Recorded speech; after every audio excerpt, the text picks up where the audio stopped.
I talk with real estate investors every single day, and it seems that most people are looking for the same thing: motivated sellers.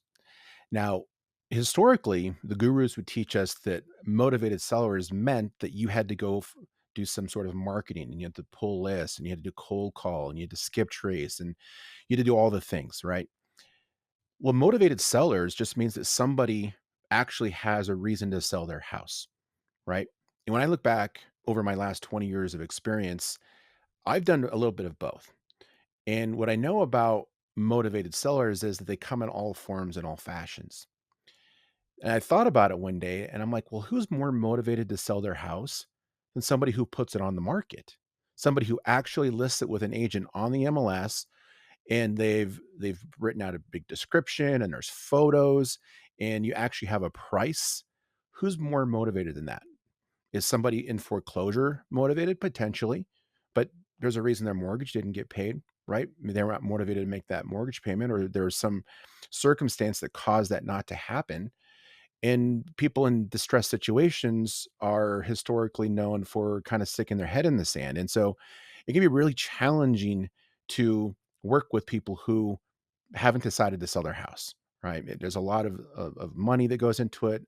It's really a sales skill to be able to contact somebody, do all the follow up that 3 to 6 months before you actually get to talk to somebody, and then get them to know, like, and trust you, and actually get an opportunity to make an offer.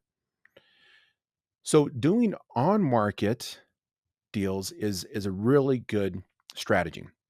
Now, on market deals again is scary, and this is why I think it gets a bad rap, is that it doesn't work, or it isn't simple in all markets.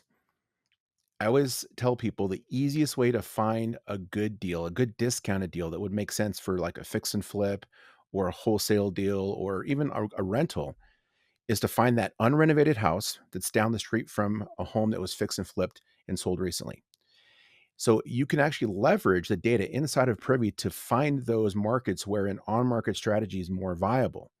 And you can do that by clicking this button right here that says fix and flip. Now, before I click that, I will tell you that you also, inside of Privy, uh, want to try to be in an area that has direct to MLS data, because if you're doing on market, you want to make sure that you've got the photos, you got all the things that are beneficial with that MLS data, the agent information. You can have the more updated comparables. You get those updates that are multiple times per hour. So I would say if you're going to do an on market strategy with Privy, try to be in an area that's blue, which means it's first party MLS data, and then correspond that data with our investor activity. So I'm going to click that fix and flip button, and it's going to plot out on the map where all the activity is nationwide. And you're going to want to be in those areas that have higher numbers, larger concentrations of investor activity. So a lot of those areas actually happen to be in the Midwest.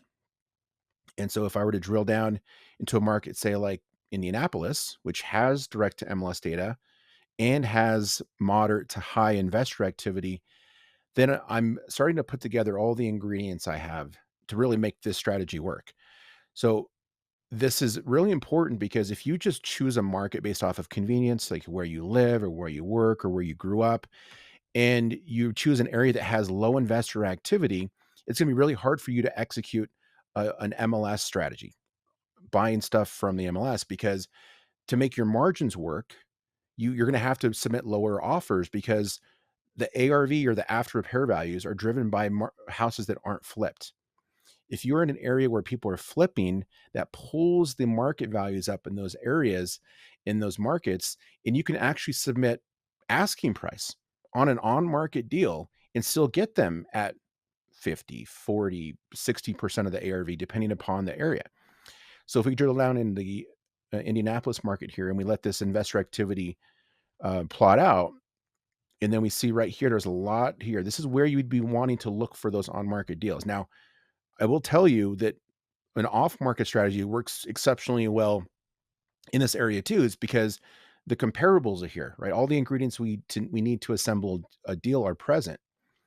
And so if I come in and I look at one of these properties here, this house was just recently flipped on Carlisle. And if I scroll down here, I can see that this house was purchased from the MLS. Now, I didn't plan that. That just happened to be what it was because this is a high investor activity area. So they bought this property from the MLS, 8/4/23, and you can see what the property looked like before they flipped it.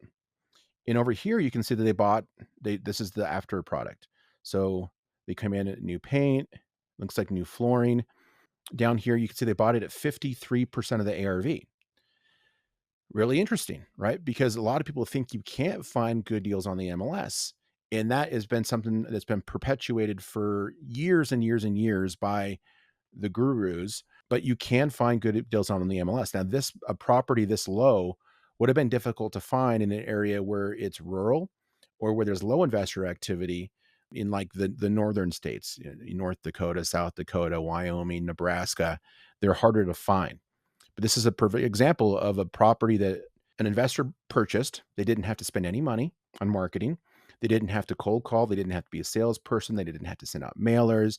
They didn't have to chase people around who maybe were in foreclosure that decided they didn't want to pay their mortgage and convince them to sell their house at this deep discount. They went to the MLS where this house was listed. They made an offer. They didn't have to do any sales activity, and they got it at 53% of the ARV. You absolutely can do on market deals. You just have to use the right strategy. And leveraging Privy's investor activity will teach you what a deal is in a particular market and arm you with all the data you need to be able to submit an offer and actually submit offers to properties that are reasonable, not deep, lowball offers that are going to offend a homeowner, actually offers that are close to asking price that has a high chance of being accepted.